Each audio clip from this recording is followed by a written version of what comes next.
역사에서 하나님의 작정에서 벗어나 일어날 수 있는 일이 있습니까? 그러니까 그렇죠. 근데 본문에서 보니까 금방 우리가 보아스의 밭에 룻이 도착한 것은 우연이라고 했습니다. 그 책이 무슨 말이에요? 무조건 우연이 아니라 필연이 아닌가 생각을 했는데, 그렇다고 해서 성경이 우연이라 하는데 우리가 또 이거 필연이다 할 수 없잖아요. 성경이 우선이니까. 하나님의 섭리 안에는 세 가지가 있죠. 우연이 있고 필연이 있고 임의라는 뜻이 세 가지가 있습니다. 이게 다 인정해야 됩니다. 그러니까 우연은 우연이라 해야 되고 우연을 필연이라 하면 좀 뭐가 좀 이게 핀트가 좀 안 맞아요. 어감이 조금 틀려요. 나중에 보면. 그래서 인간의 우리의 보고 듣고 하는 그 영역 안에 하나님의 작정을 성취해 가시는 이 섭리 과정에서 하나님께서 우연을 섭리한 방편으로 사용하신 거예요. 네. 그래서 하나님의 섭리 방식에는 우연과 필연과 하나님의 자의 이 세 가지가 있다고 보고 이것을 구분하고 있습니다. 1절에 보니까 나오미의 남편에게는 친척이 있으니 엘리멜렉의 친족 가운데 유력한 자요. 그죠? 올로미, 모다, 리샤르, 이시기보르, 하엘, 미미슈파트, 엘리멜렉, 그 이름은 보스다, 우쉐모, 보즈, 이렇게 합니다. 보아즈 또는, 예. 하여튼 남편 쪽에 친척으로 알려진 사람이 있다는 거예요. 그래서 이제 이 모다라는 말에 지금 친척, 혈연이라 친척이라도 친지, 친구라는 사람을 알 수 있는데 엘리멜렉의 친족일 수가 있습니다. 근데 이게 사람을 갖고 뭐라고 하냐면 이시기볼 하이라는 게 유력한 사람이라고 해요. 유력한 사람이라는 게 또 뭐냐면 강한 사람, 용사 같은 사람, 신체적으로도 그렇고 또 경제적으로 또 강하고 또 도덕적으로도 탁월하고 이럴 때 전부 이 표현을 씁니다. 그러니까 부하고 강한 남자 또는 권세 있고 강한 남자, 성품이 좋고 강한 남자 이렇게 볼 수가 있습니다. 그래서 용맹하고 또 이렇게 동시에 사회적 지위도 상당히 있고 이런 사람을 지칭한다고 볼 수 있죠. 그러니까 부자이면서 권위 있고 성품이 훌륭한 사람이다. 아주 이거 최고의 신랑감이죠. 네. 하여튼 이런 사람 갖다가 유력한 자 이렇게 얘기를 합니다. 이 시기 보르하 이렇게 하면서 그러니까 또 보아스가 이제 또 루키의 조연이잖아요. 남자 주인공이죠. 일종의 보면 조연처럼 나오지만은 하여튼 근데 큰 부자라고 할 수 있죠. 유력한 자이기도 할 수 있고 이렇게 되고 또 룻은 어떻게 해요? 3장에 보면 현명한 여인이라고 이렇게 얘기를 합니다. 현숙한 여인, 에세카라고 그래가지고 역시 여기도 유력한 사람 이렇게 얘기합니다. 그래서 엘리멜렉의 친족 중에 보아스라는 사람, 이렇게 유력한 사람이 이제 있다는 거예요. 만일에 이게 보아스가 엘리멜렉의 친족이 아니라면 나오미의 땅을 기업으로 사거나 룻과 계대결을 한다는 게 이게 불가능합니다. 예.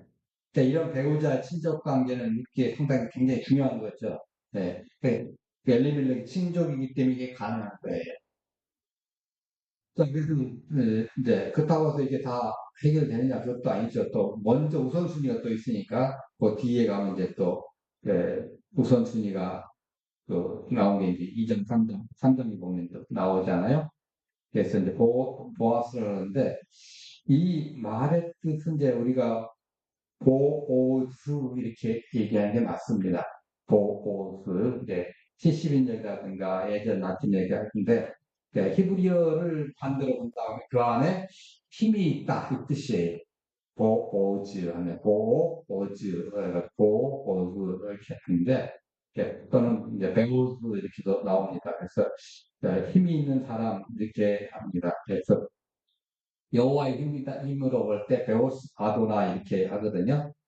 보스라가 그러면 이제 또 어떤 뜻이냐 볼 때 여러분 성전의 기둥 그 두 개의 기둥 중에 하나가 보아스잖아요. 보아스 야긴이잖아 하나하나씩 본다면 그게 왼쪽 기둥이 보아스입니다. 그래서 아마 여기서 이제 또 하나 이것을 갖다 보아스를 또 등장시키는 거예요. 이 룻, 룻의 남편들, 룻의, 그러니까 나오미 아들들의 이름이 뭐예요? 룰론과 기련인데, 루스는 아마 말론이 이제 그 남편이었을 것 같아요. 루스 남편은. 말론이라는 뜻이 뭔지 기억나십니까? 네, 그렇게 기억이 안 나셔야 제가 이제 표현을 진짜 병든이라는 뜻입니다. 병든 자, 연약한 자. 이게 반대로 보아스는 뭐예요? 기둥 같은 자, 튼튼한, 기둥들은 튼튼하잖아요. 건강하잖아요. 강해하잖아요. 이게 상대적으로 아마 이렇게 한 것이 아닌가 이렇게 볼 수가 있습니다. 자, 어떤 이제 베들레헴에 거하는 이 사람들에게 야, 하는데 이 두 사람이 만나는 룻과 보아스가 만나는 것을 하나님은 뭐라고 얘기해요? 성경은 우연이다. 우연이야. 예. 이제 난 것이 우연이다. 예. 그러니까 우리의 계획으로는 이렇게 일부러 만나게 하려는 건 아니잖아요. 왜냐하면 누세 시어머니 나오미가 이거 누시 나간다 할 때 야, 넌 보아스의 밭으로 가라 이렇게 소리 했나요? 안 했어요. 그리고 보아스가 또 그 밭에 또 간다 할 때 또 반드시 그 시간에 와 본다는 것은 없어요. 종도 시켜가는데 밭이 한두 개 아닐 거 아니에요. 여러분들 자기 일도 많고. 네.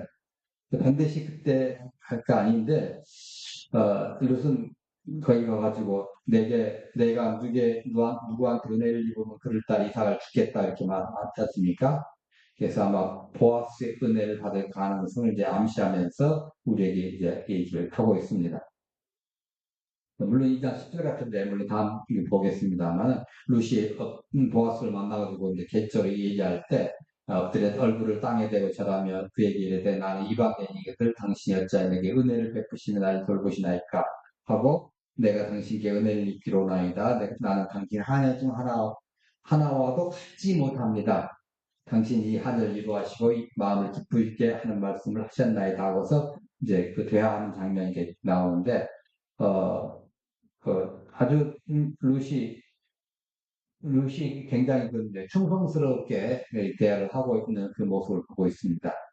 자, 2절에 보니까 모함 여인 루시 나오미에게 말하되 이제 나로 밭에 가게 하소서 내가 누구의 목전에 은혜를 얻으면 그의 길을 따라 이삭을 주겠나이다 하니까 나오미가 가라고 그러잖아요. 여기서도 재밌는 게 모함 여인이라고 하는 거예요. 이제쯤 왔으면 이제 그냥 모함 여인 땅째 빼버리고 그냥 루시라고 그냥 해주면 좋잖아요. 근데 꼭 앞에다가 모함여인 붙여놓은 거예요. 예. 이미 모함여인의 입장에서 두 번이나 했습니다. 그런데도 계속 또 모함여인을 한 거예요. 예. 또, 베들레헴 여성들이 모함여인을 했죠. 또 사람들도 모함여인을 했죠. 또 보아스가 또 룻을 또 그때 모함여인을 했잖아요. 근데 또 이 보면 성경 기록하면서 또 모함여인을 했는 거예요. 사람들뿐만 아니라 기록하는 사람들이. 자, 이걸 보면 베들레헴 사람들은 이 사람 룻을 어떻게 봤을까? 이걸 관점을 보는 겁니다. 나오미에게 충직한 모습으로 친숙함을 느꼈을까요? 뭐 그럴 수도 있겠죠. 그런데 그 사람이 모함되입니다. 우리와는 별로 우리 옆에 만약 탈북한 사람이 하나 있다면 혹시 아니면 중국에 조선족 동포가 하나 있다면 뭔가 좀 이렇게 좀 틀리다. 그 사람 북한한테 조금 탈북할 때 좀 통도다 도움받아 예수를 믿었다가 좀 치더라도 우리하고는 뭔가 좀 틀리다. 이거 발견할 거예요, 만약에. 개인적으로 만나봐도 그럴 것도 또 조선족 동포 전 처음에 못 모르고 조선족 동포 한 분이 왔길래 열심히 했는데 알고 보니까 많이 틀려. 많이 틀려요. 네. 그 사람들은 순수하게 그걸 이제 했는데 뭔가 지금 많이 잘못되어 있어요. 뭐 전달하는 사람 잘못된 자기들이 이렇게 했는지 모르겠지만 자우지가 우리하고 많이 달라요. 이런데 하여튼 그래서 기억이 있었죠. 부각한다는 우리하고는 다른 사람이야. 이걸 부각하는 거예요. 그러면서 정체성을 계속 얘기하는데 이걸 이렇게 특별히 이게 한 것을 한다면요. 2절에 뭐라고 하셨어요? 모함는 루시 말하기를 찾아. 그러니까 1장에서는 누가 주인공이었어요? 나오미. 눕기 전체가 나오니까 주인공인 것은 이제 맞는데 실상 앞에 내보이는 누구예요? 누술도 내보이는데 누술 통해서 꽃을 피는 거예요. 나옴이라는 식물이 있다 하면 누술 통해서 이 눕기에 꽃을 피는 겁니다. 네, 그렇게 생각하시면 됩니다. 자, 그래서 나오미가 내가 밭으로 가서 이삭을 주겠나이다. 내가 누구의 은을 입은 그를 따라서 하겠습니다. 하고서 얘기한 거죠. 이게 이제 우리 1장 18절에 그렇게 했잖아요. 어머니가 가신 곳에 나도 가고 뭐 어머니가 유식한 곳에 나도 유숙하겠습니다 했을 때 바로 그때 그 한락 가다하는 것이 바로 이때 똑같아요. 네, 그거죠. 그때 같이 간 거죠. 이유는 뭐죠? 이삭 죽기 위해서죠. 네. 그래서 이삭을 지어가지고 네, 시어머니를 봉양하기 위해서 다투가겠다고 먼저 요청한 거예요. 나오미가 야 먼저 너 여기 와서 밥값해야지 소리 하지 않았어요. 네. 근데 룻이 먼저 제가 나가겠습니다. 그렇게 한 거죠. 자, 하여튼 나오미가 이제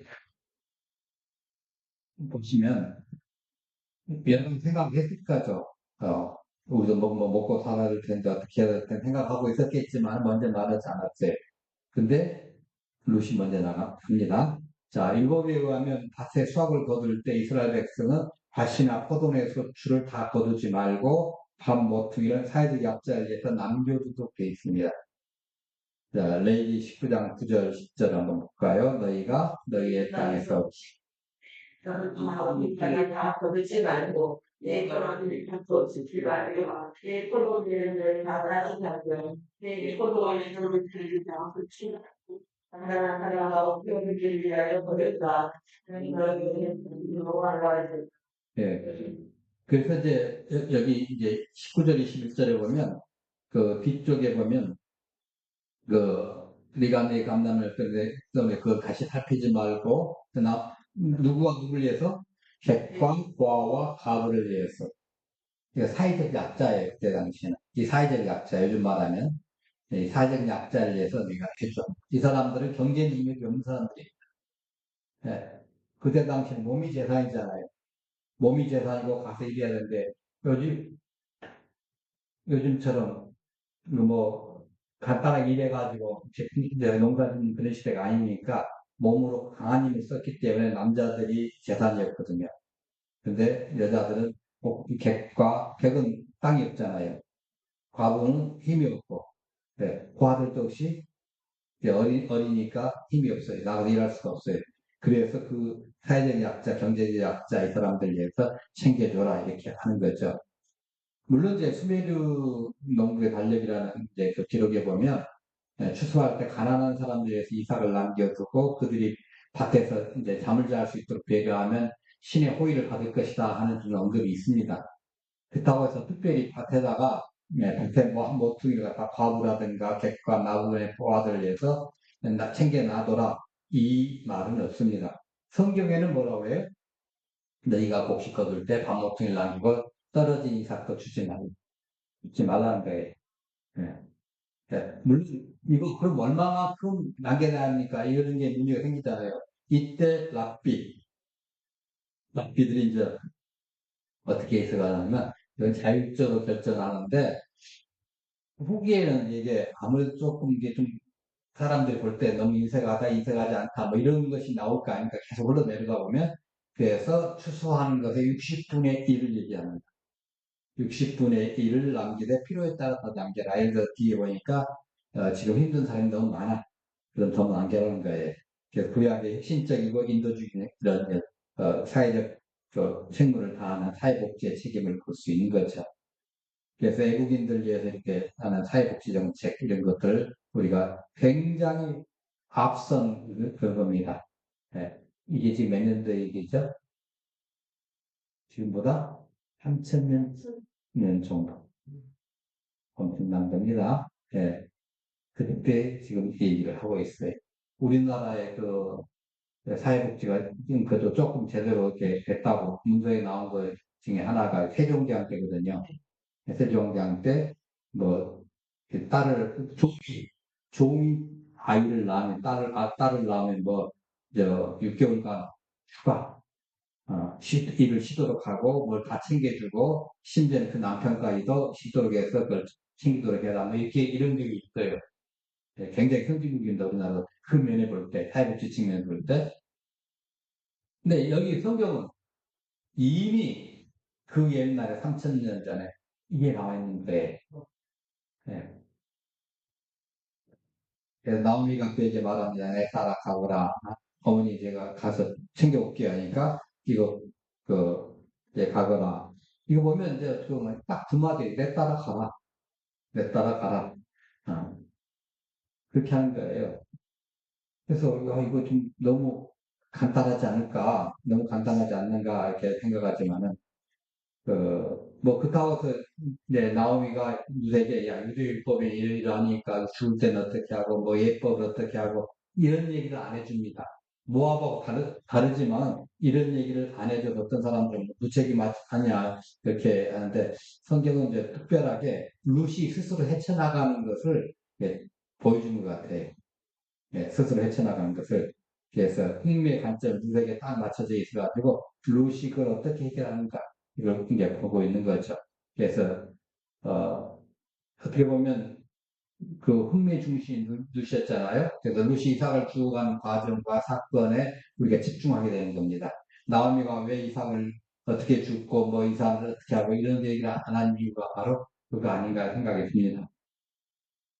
3절에 보면, 3절에, 예, 보면, 이제, 루시 가서 베는 자를 따라 밭에서 이삭을 줍는데, 우연히 보아스에 속한 밭에 이르렀더라, 이렇게 나오죠. 그래서 여기 보면, 그 네 개의 동사를 활용합니다. 가고, 도착하고, 이삭을 줍고, 우연히 이르렀다. 이 네 개의 동사가 나옵니다. 그러니까 처음 세 개의 동사는 뭐, 어떤 단어도 없이 사들처럼 연결이 돼 있어요. 가서 도착하고 이삭을 줍다. 그런데 이제 그러니까 가가지고 도착하자마자 뭐 했다는 거예요? 이삭을 줬다는 거예요. 뭐 쉬지도 않고 자기 목적이 그거니까 굉장히 성실하잖아요. 가가지고 여기 왔으니까 좀 쉬었다 할까? 그러니까 오늘하고 내가 좀 다리도 아픈데 바로 집 앞에 갈 수 있는 건 아니니까 한 뭐 10분이 됐든 20분이 됐든 30분이 됐든 1시간이 됐든 한참 나가가지고 지금 거기 가서 이삭을 줍는데 가자마자 가서 집에서 출발해 가서 도착하자마자 이삭을 주었다는 거예요. 뭘 따라서? 이제 배은자들을 따라서 이삭을 주었다는 거죠. 그 배은자를 쭉 가면 그 뒤를 쭉 따라가면 됐다는 거죠. 그래서 내가 누구에게 은혜를 입은 그를 따라가겠습니다 하고 하잖아요. 그래서 이 배은자들을 따라가겠습니다. 그러니까 어떻게 보면 보아스의 같으니까 보아스의 눈에 들어 이제 은혜를 입은 자인 것을 분명히 맞죠. 근데 이제 재밌는 게 늦게 그런 분이 보아스의 밭에 도착한 것이 우연이라는 거예요. 이게 도대체 무슨 의미냐는 거죠. 우연이라는 게 뭐죠? 특별한 인과관계가 없이 뜻밖의 일어난 일이에요. 자, 이걸 내가 놓으면 떨어지잖아. 이건 우연이 아니라 필연이죠. 맞죠? 이거 제가 이거 놓으면 떨어지는 거예요. 이거 필연이에요. 근데 떨어지지 않는 것들이 갑자기 펑 떨어진가, 는가. 제가 갑자기 이렇게 가는데 갑자기 옷이 뒤에 뭐 이렇게 재봉질이 잘못된 것인지 어쩐지 모르겠지만 갑자기 떨어진다든가 이런 것들은 우연히 일어날 수 있죠. 아니면 우리가 생각하지 못한 그럴 때 만난 것. 저는 예전에 전철을 가는데 십몇 년 헤어져 있던 못 봤던 친구를 만났어요. 그 친구는 여기서 한 400km 밑에 있는 지방에서 이제 직장을 다니고 있고 저는 서울에서 이제 사는데 전철에서 만난 거예요. 이게 우연이 아니고 우연이잖아요. 그 약속한 적도 없고 그것도 없고 그리고 약속했다 하더라도 그 전철을 타라. 그리고 몇 번째 칸 몇 번째 좌석 있는데 해라. 그거 얼마나 맞추기 힘듭니까? 그냥 가서 내가 섰는데 바로 그 앞에 그 친구가 있더라고요. 이게 보통의 이 굉장히 조절하기 힘들어요. 맞추려도 엄청 힘듭니다. 여러분 약속 하나 하면 그 시간 맞추기 힘드시다 알죠? 나이 드신 분은 보편적으로 좀 빨리 나가시고 젊은 애들은 꾸물거려가지고 꼭 늦게 나오고 그래가지고 차 놓치고 해가지고 낑낑대고 있고 하여튼 차를 타더라도 또 몇 번째가 몇 번째 있고 어떻게 있고 사람은 바글바글 되는데 그건 맞다는 거예요. 퇴근길에. 우연이잖아요. 네. 이게, 자, 필연이라는 단어는 뭐냐면 모든 사물이나 결과가 반드시 그렇게 되지 않으면 안 되는 거. 이게 필연입니다. 그 우연과 필연은 반대되는 의미예요. 네, 반대되는 의미. 그러니까 보아스의 밭에 도착했다는 걸 우연으로 했다고 하면 이걸 갖다가 우리는 필연이다. 이렇게 말하는 것은 아니라는 거죠. 그냥 도착했다면 뭐 그런가 보다 이렇게 할 수 있겠지만 분명히 도착했어요. 그리고 주어요. 근데 그게 보아스를 만난 거예요. 맨 처음 첫날 나가는데 바로 보아스에 같이 물어보고 갈 수는 없지 않아요. 어디가 뭐 보아스에 가시면 그쪽으로 가라 이렇게 지시를 하는 그런 것도 없고 사람들께 물어본 것도 아니고 근데 가서 첫날 가는 거 이렇게 한 거죠. 자, 그래서 이거를 이 우연을 필연으로 받아들이려고 노력하지 마세요. 네, 그럼 어떻게 해결하느냐? 해결하는 것을 이제 우리가 오늘 이 시간을 통해서 같이 얘기를 해보려고 합니다. 그래서, 이 우연과 필연과 섭리의 차이를 잘 알아야 됩니다. 그래서 이걸 잘 알려면 우연을 필연이라고 해석을 하지 말아야 되고, 하거든요. 루시드 방문이 겉으로는 우연처럼 보여도 하나님의 섭리로 이해할 수는 있죠. 맞죠? 하나님께서 그런 만든 거예요. 우연히. 예. 그러니까 성경을 올바로 우리가 보려면 이 개념들을 명확하게 해야 돼요. 그러니까 보아스의 밭에 룻이 우연히 이르렀다는 걸 한다고 하면 그녀의 우연이 우연하게 보아스의 밭에 이르렀다 이렇게 한 거죠. 이걸 갖다가 이 우연이라고 한 것은 이제 미크레라는 이 동사가 나옵니다. 이것은 카라라는 동사인데 이걸 갖다가 우리 조금 살펴볼 필요가 있어요. 어떻게 보면 우연 또는 운명, 이런 또 나옵니다. 됩니다. 이 미크레라는 말이. 그래서 사무엘상 6장 9절에 곱게 갖다가 이제 블레셋 사람들이 챙겨가지고 하다가 도저히 저기 동네에 있으면 있을수록 손해만 끼치니까 돌려보내려고 하잖아요. 그때 어떻게 해요? 한 번도 멍에를 내보지 않고 서로 뚫어보지 않는 그 서로 두 마리를 암소 두 마리를 하는데 새끼난 암소 새끼난 암소는 새끼를 띄어두고 가려고 할까요? 아니면 안 가려고 그러죠. 이 암소를 매가지고 가게끔 만든 거예요. 네. 나중에 이 사람, SNS 사람들이 이것이 똑바로 그 우리가 오라는 장소로 가면 그게 우연이 아니다. 근데, 이제, 그 만일에 가지 않고 지 마음대로 왔다 갔다 해버리면 이건 이제 우연히 우리가 그 당한 것이다. 이렇게 해석을 하려고 하는 거예요. 그런데 그 소들이 어떻게 했나요? 눈물 흘리면서 있잖아요. ZNS로. 이거 그런 거 뭐예요? 이건 우연이 아니라 필이다. 네, 이렇게 얘기를 한 거죠. 자, 그래서 이제 뭐 행운이라고 말할 수 있고, 그녀의 행운이 우연하게 보아스에 갚혀졌다. 이렇게도 해석할 수 있는 거예요. 전도서에서도 이제 미크레가 이제 운명이라고도 이제 하죠. 이제 모든 사람이지만 그 모든 것이 일반이라 의인과 악인, 선한 자나 깨끗한 자나 깨끗하지 아니하는 자나 악한 자나 제사를 드린 자나 제사를 드리지 않은 자나 모든 것이 다 일반이고 다 맹세하는 자나 맹세하지 않는 자는 다 일반이다. 이렇게 쭉 말하면서 그 마지막에 뭐예요? 인생의 마음에는 뭐가 악이 가득하여 그들의 평생에 미친 마음을 품고 있다가 후에는 죽은 자들에게 돌아가는 것이다. 이거 뭐라는 거예요? 죽음을 얘기하잖아요. 모든 사람이 다 죽는다. 이것은 우연이 아니라 필연이다. 죽는 것은. 이렇게 할 때, 이렇게 미클의 운명이라는 또 이렇게 나옵니다.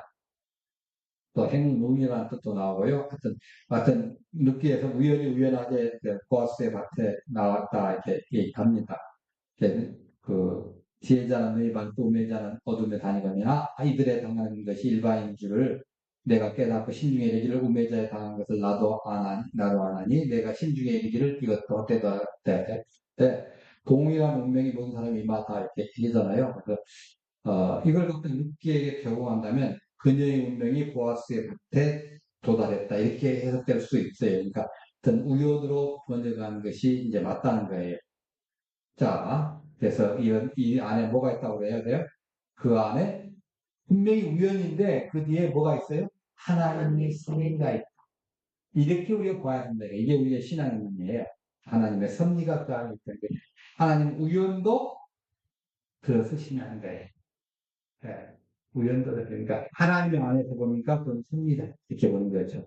의인들 반드시 필연이다 이렇게 얘기를 하는데 물론 결과적으로 반드시 그렇게 돼야 돼. 근데 하나님 우연하게 된 것이에요. 그야말로 하나님의 섭리죠. 네. 우리 그 창세기 24절에 24장에 아브라함의 며느리를 갖다가 챙겨올 때 엘리멜렉한테 이게 하잖아 엘리에셀에게. 네, 근데 엘리에셀이 이제 그 며느리감을 주일의 며느리감을 챙겨올 때 이런 기도를 하지 않습니까? 자, 창세기 24장 12절 15절 같이 봅니다. 그가 이르되 우리 주인 아브라함의 하나님 여호와여 내 주인 아브라함에게 애들에게 굿이 없어서 말을 남기도 전에 리브가 바로 그 일을 ông 나왔디. 그는 아브라함의 동생 나홀의 아내 이스라엘을 그에게 했으니라. 네. 분명히 기도만 하고 딱 봤더니 온 거예요. 의도적으로 뭐 한 건 없어요. 하나님 그렇게 해주시기 기도만 했죠. 네. 그러니까 주인 아브라함의 하나님 여호와의 기본의 힘을 주셔서 오늘 만날 수 있게 해달라 기도하는데 리브가 딱 나타나는 거죠. 이게 이제 우연한 사건인데 하나님의 섭리로 작용을 하잖아요. 예, 하나님의 섭리로. 그래서 아버지 하나님 여호와께서 날 순조롭게 만나게 하신다 하고서 또 야곱도 그 얘기를 하잖아요. 예, 야곱도 하나님 나를 다가 이렇게 해주셨다, 챙겨주셨다. 야곱이 도망하면서도 네. 예, 보아스의 밭에 우연히 도착했던 거 이것도 하나님의 섭리한 방편이다. 이렇게 보는 겁니다. 하나님이 당신의 뜻을 우연까지 조종을 하시다. 예, 조종 우연까지 이루고 계신다는 것을 보여준 겁니다. 예, 그래서 아까 다윗 신전에 있는 그 베스메스 네, 그 말씀고요. 자, 4절을 한번 보십시다. 네, 4절 보니까 마침 보아스가 베들레헴에서 왔어요.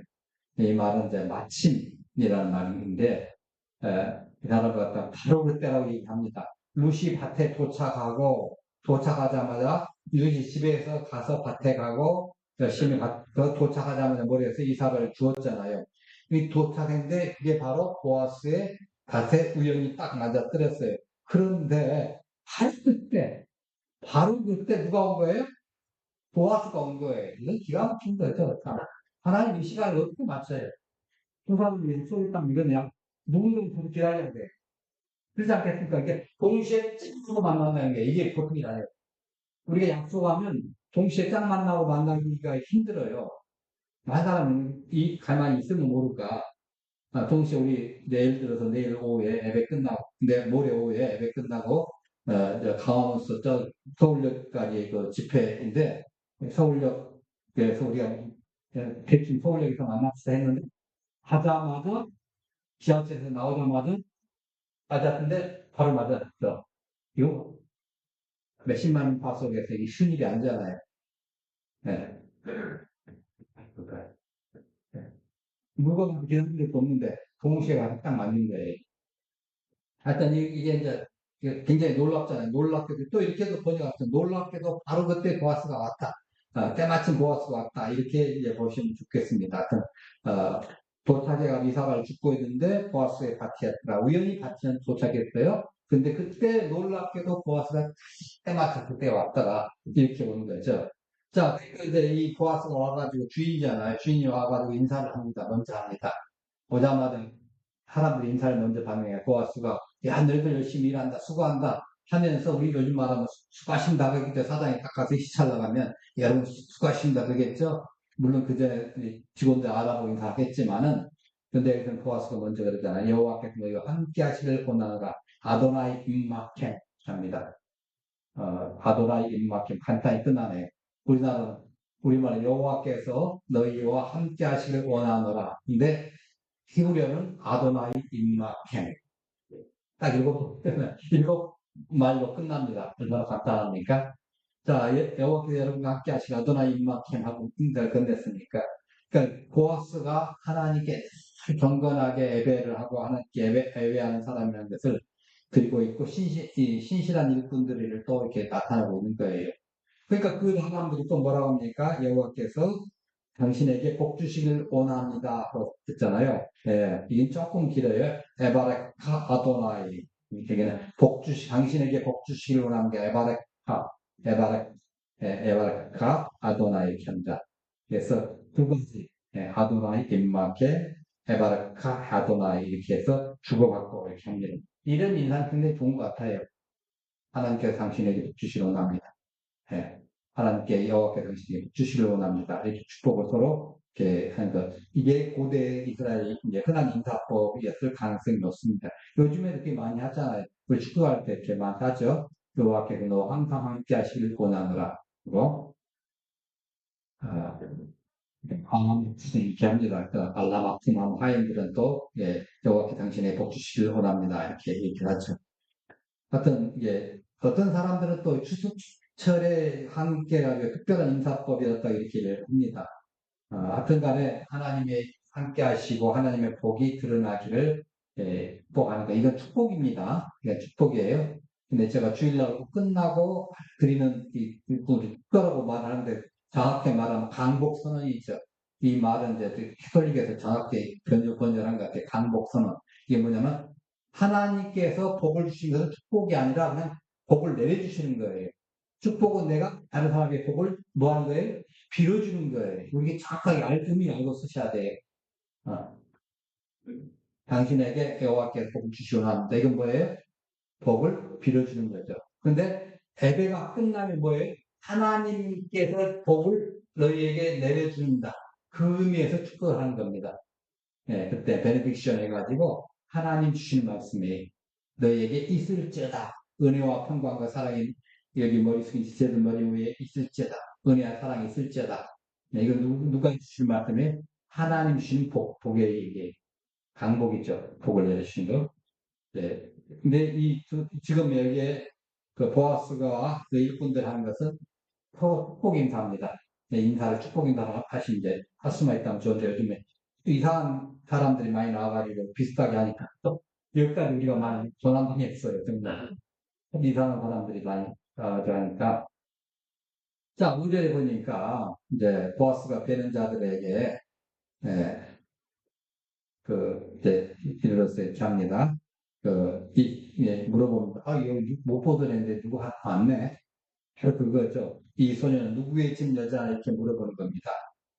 이게 보면 이제 사안이라고 이렇게 뭐 하는 경우도 있는데 배는자를 갖다 사안이라고 얘기합니다. 뭐 일꾼들 볼 수 있고 배는자들 볼 수 있고 하여튼 일인데 하여튼 보면 물어보는 게 핵심이 뭐냐면 이 옛날 이스라엘에서는 미혼 여성은 아버지, 기혼 여성은 누구한테 속해 있는 거예요?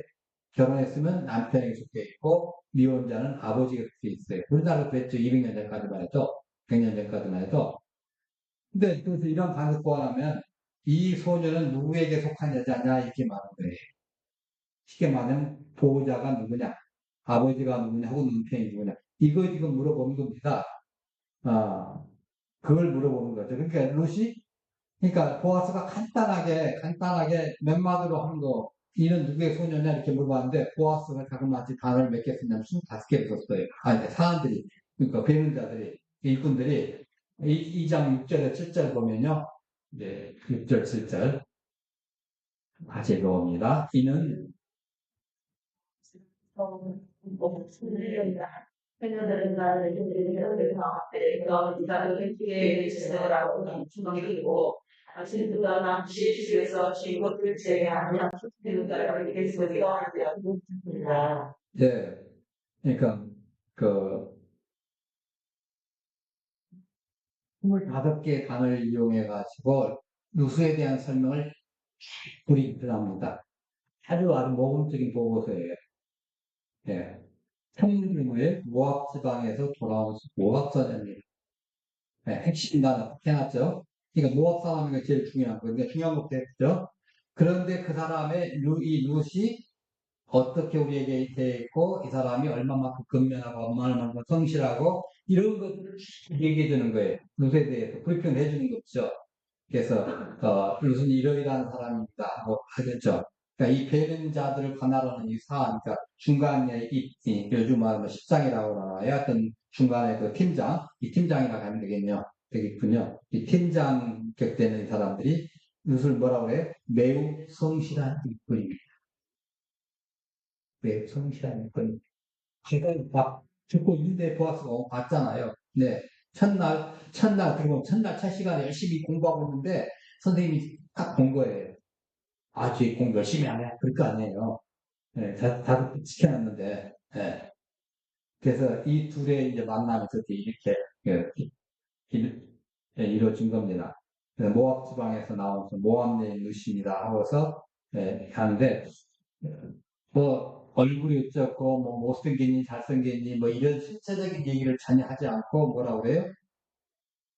근면하고 성실한 거 어떻게 보면 칭찬만 자기 깊이는 괜찮은 이 팀장이 물론 루시도 잘하게 됐겠죠.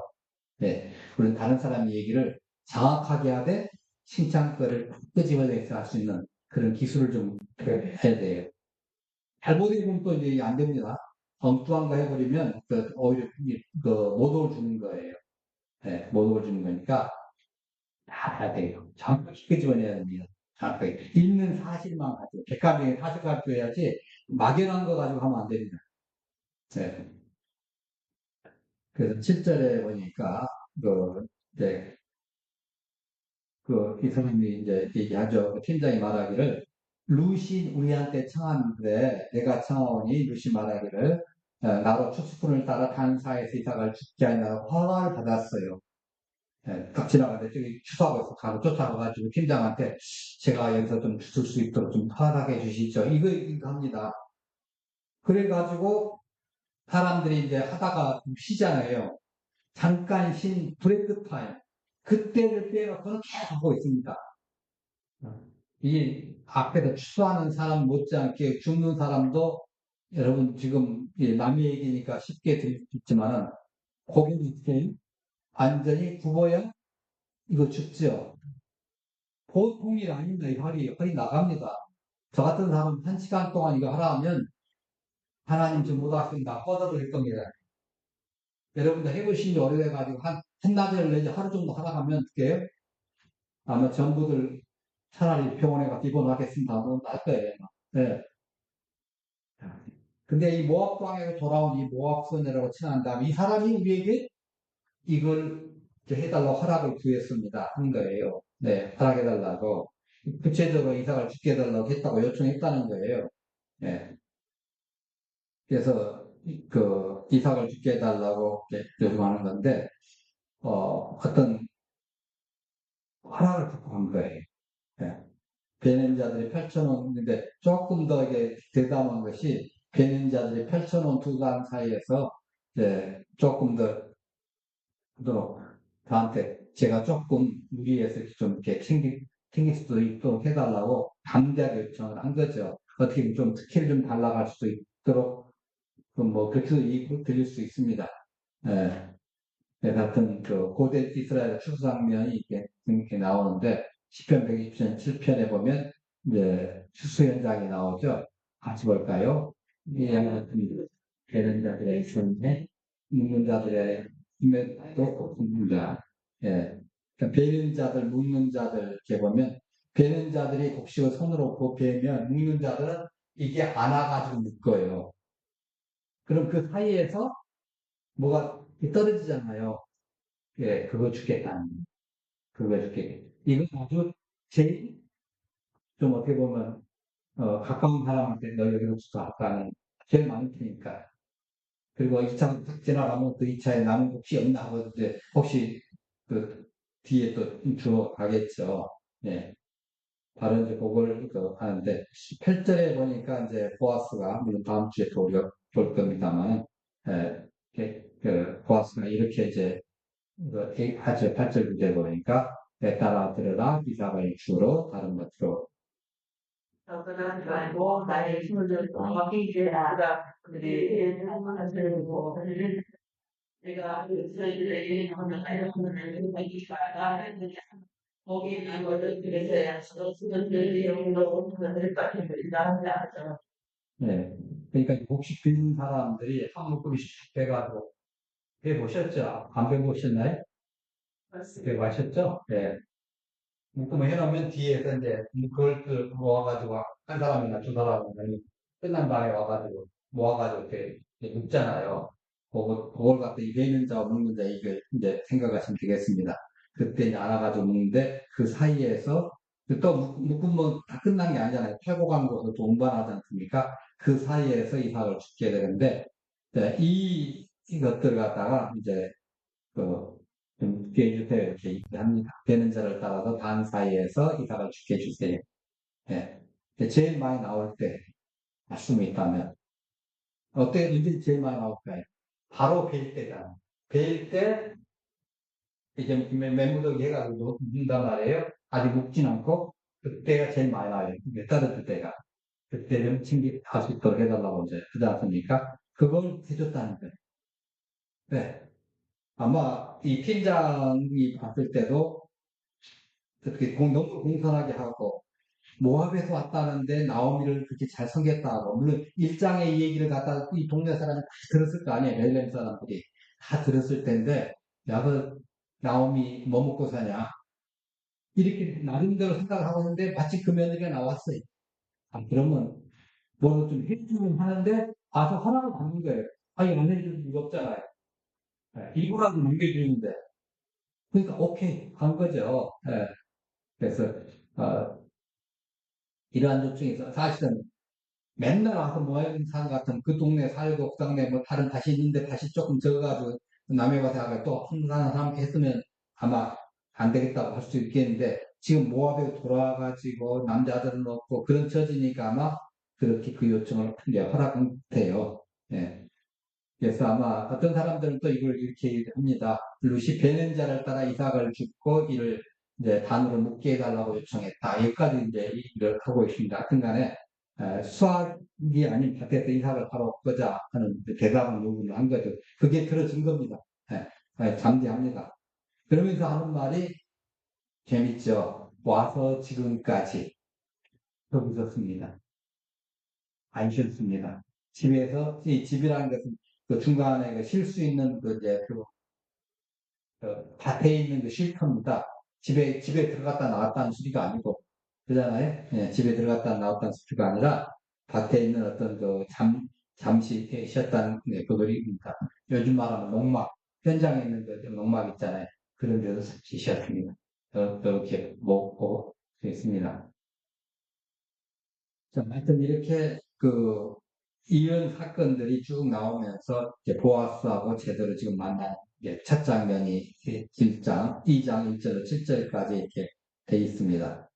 여러분, 이건 하나님의 섭리인 것을 우리가 무지세지만 분명히 우연입니다. 이 우연이 그렇게 됐는데, 양쪽 다 우연이 됐는데, 하나님께서 그걸 섭리로 이끌어 나가시는 거예요. 네. 그래서, 보아스 보기 전에, 이제, 물론, 이렇게 돈주의 보아스가 이제 그렇게 했겠죠. 예, 여기서 8절에 본격적으로 이렇게 그 챙겨주면 사카오 8절 구절인 것처럼 그렇게 챙겨줬는데 그만큼 성실하고 뭐합니다.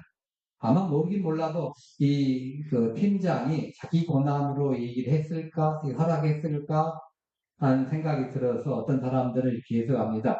모르긴 몰라도 다른 신분들을 보아스한테 보내가지고 이렇게 그 얘기를 전달을 시켜가지고 허락을 받아왔지 않겠냐.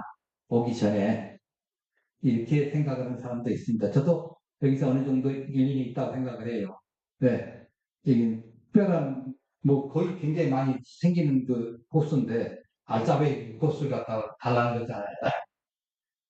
그걸 이제 준다는 것은 어떤 좀 주인의 허락이 있어야 되는, 아니면 주인이 그만큼 신뢰하는 팀장이든지 둘 중 하나겠죠. 예. 그래서 아마 허락을 받는 그런 정도로 이제 쉬겠다는 것이죠. 자, 하여튼 잠시 쉴분 계속해서 했습니다. 굉장히 이제 그 성실합니다. 이 소리 갖다니 하고 있습니다. 여러분, 루스 모함에서 왔고, 처음으로 베들레헴 같아서 경험을 쌓게 되고, 또, 그런데 애국 여성이기 때문에 편견이라든가 이 나쁜 계획을 받을 수가 있는데, 하나님께서 이 우연을 섭리로 역사하셔서 선한 결과를 이끌어내셨습니다. 네. 그래서 이 우연이라고 말함을 통해서 읽는 사람으로 하여금 흥미진진하게 만들어내는 거예요. 이건 다 만들어진 거야. 이미 다 계획된 거야. 그렇게 하지 않고 우연히 이렇게 딱 해서 만들어졌는데 나중에 보니까 어마어마하게 됐더라. 읽는 사람 얼마나 흥미진진해. 있잖아요. 이걸 지금 그래서 우연이라는 단어를 썼다고 저는 생각합니다. 그래서 이번 시간에 기도할 것은 우리의 우연이 하나님께서는 성릴 수 있습니다. 그래서 우리가 매 순간순간마다 우리가 하나님 앞에 성실해야 돼. 매 순간마다 하나님 앞에 성실해야 돼. 이 우연이 하나님께서 여기자. 지금 내일 모레 열리는 강화문 집회 같은 경우는 몇 개월 전인가요? 피법원에서 동성애자의 보호자의 요건들을 자기들끼리 살았을 때 한 사람 의료보험으로서 보호자의 요건을 가질 수 있도록 이제 했습니다. 그러니까 이제 결국 동성혼을 인정한다는 거 아니냐 이렇게 이제 우리가 받아들여 가지고 한국교회 기독교인들이 지금 뭉치게 만드는 그런 이제 역할을 했죠. 그래서 이거 안 됩니다. 여기서 지금 우리가 스톱하지 않으면 여기서 멈추지 않으면 또 유럽과 미국처럼 말 한마디 못하고 다 망할 수 있습니다. 예. 우리의 자녀들, 우리의 손자, 손녀들이 나중에 상상해 보셔요. 우리 수요일에 잠깐 말씀드렸잖아요. 예. 옆방이부터 목욕하고 있는데, 나 어디부터 여자야 하고 어떤 간장한 남자가 가가지고, 그러가면 쫓아내면 뭐예요? 차별금지법 위반이 되는 거예요. 기가 막힌 세상이에요. 예. 초등학교 여학생 탈의실에 남학생이 들어가가지고 그 짓거리에도 할 말이 없어요. 쫓아내면 이 법 위반이에요.